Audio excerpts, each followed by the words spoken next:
Des maths les Indés. J'ai lu Dernier présent du sieur Jean-François Léger. Et, massacrant en toute impunité Brassens et son auteur le poète Dubellay, je me prends à fredonner « Heureux qui comme Lys a fait un beau voyage, heureux qui comme Lys a vu son paysage. » Ouais, bon, ok, je me tais. De toute façon, vous connaissez la suite. Non, incultivé que vous êtes. Bon, je vous la donne. Après maintes traversées, ce sacré Ulysse, à qui on ne la fait pas, retrouve le pays des verdeuses allées. Et après, tout le monde il est rassuré. Bon, ça, c'est fait. Eh bien, à mine de la poésie, l'on peut dire que le roi d'Ithaque, fils de Laërte et d'Anticlée, j'ai nommé Ulysse le baroudeur, question globe-trotter, c'est un petit joueur devant la demoiselle Fanlim, héroïne du bouquin de notre ami Léger. Des chaussures de marche garanties Cortex, elle a dû en passer un stock industriel au cours de son périple, car c'est à pied que la belle aux yeux bridés se tape un presque tour du globe. À quelques exceptions près, elle ne prend ni l'avion, ni les transports en commun, ni les pousse-pousse, ni les trottinettes. C'est pas suffisamment écolo, et surtout, elle risque de se faire repérer par une bande de très méchants, très puissants, invisibles, mais qui voient tout. Enfin, qui sont censés tout voir, car on le découvre au cours de l'Odyssée de Miss Lim. Question repérage, nos affreux disciples de Big Brother nagent plutôt dans le potage. Ouais, je dirais même qu'un éléphant en jupette, s'entraînant au crawl dans une piscine privée, je pense qu'il le louperait. Pourtant, ils sont équipés de dernier cri, les affreux. Comme quoi, compétences et moyens techniques ne sont pas toujours complémentaires, ce qui d'ailleurs arrange bien notre aventurière. Ben oui, parce que n'oublions pas qu'elle défie une organisation de malfrats auprès de laquelle même la Camorra pourrait passer pour une association de bénévoles retraités promulguant la consommation d'arranquinos. Vous connaissez pas ? Ce sont les grosses boules de riz enrobées de chapelure frites et fourrées de ragoût. C'est bien connu des Siciliens. Je le reconnais, l'aspect est un peu dégueu, mais c'est délicieux.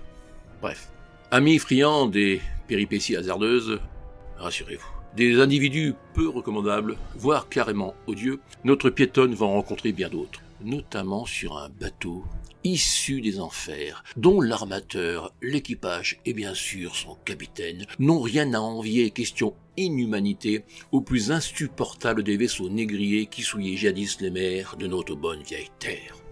Bon, des gentils, elle va aussi en croiser pas mal. Des mêmes super gentils, prêts à tout pour aider la marcheuse au pied léger. Grâce à ces bons samaritains de passage, notre héroïne au charme indiscutable, ce qui représente un atout non négligeable, générant des élans de générosité et de solidarité même chez des bikers en goguette mais finalement au grand cœur, notre héroïne donc progresse dans une société surveillée, faussement humaniste, proche du meilleur des mondes, dans lequel les hommes sont pistés, fliqués, indexés, une sorte de dérive totalitaire qui prendrait pour prétexte le bien du bon peuple. Tiens, ça me rappelle quelque chose, ça. Non, d'accord. On n'a dit pas de politique, ni de fumeux et de dérangeants, sous-entendu, neutre, je dois rester dans mes propos. Bon, d'accord. Mais disons tout de même que la description des activités humaines destructrices, et surtout les réponses trouvées par les gouvernants, donnent à ce roman un aspect dystopique assez effrayant, parce que très réaliste, tout à fait envisageable, pour ne pas dire envisagé, par...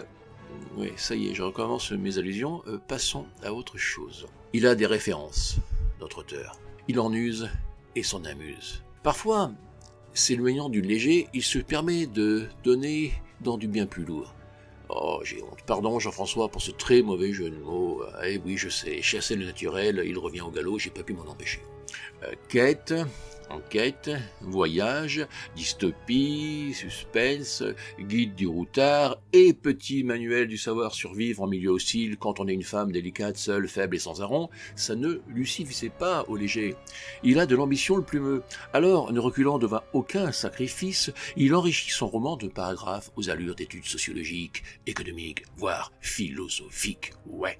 C'est qu'il a des trucs à dire, Jean-François. La fiction, on sait bien, mais elle doit parfois savoir servir notre triste réalité. Mais il se reprend vite, rassurez-vous. Nous voici à présent dans une scène dans laquelle il ne manque plus qu'Indiana Jones, pour nous retrouver, pour nous propulser, je dirais même, dans un nouvel opus des aventures du plus célèbre des archéologues. Mais ça ne traîne pas. Une respiration, le temps de dire ouf, et nous nous retrouvons dans un épisode digne d'un James Bond, avec même une scène clin d'œil vécue par l'espion au service de Sa Majesté et que je vous laisse repérer vous-même. Et puis, non, va-t-il oser?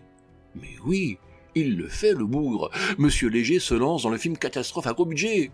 JF au passage, au cas où John Cusack, le comédien, ne soit pas disponible, je veux bien éventuellement accepter le rôle. Bon, allez, trêve de plaisanterie, cet ouvrage ambitieux contient l'ensemble des ingrédients qu'il faut pour faire passer à tout lecteur qui se respecte un bon moment, tout en invitant très intelligemment à réfléchir sur les nombreuses questions essentielles et majeures qu'il pose. Et qui plus est, le texte est servi par un vrai style d'écriture. Ouais, ça se lit facile et ça s'agrémente parfois de descriptions que je qualifierais de magiques. François Léger a commis un excellent bouquin, et même, comme à l'accoutumée, quand je dis ça, je dis rien, je me permets de le dire quand même. À bientôt les indés.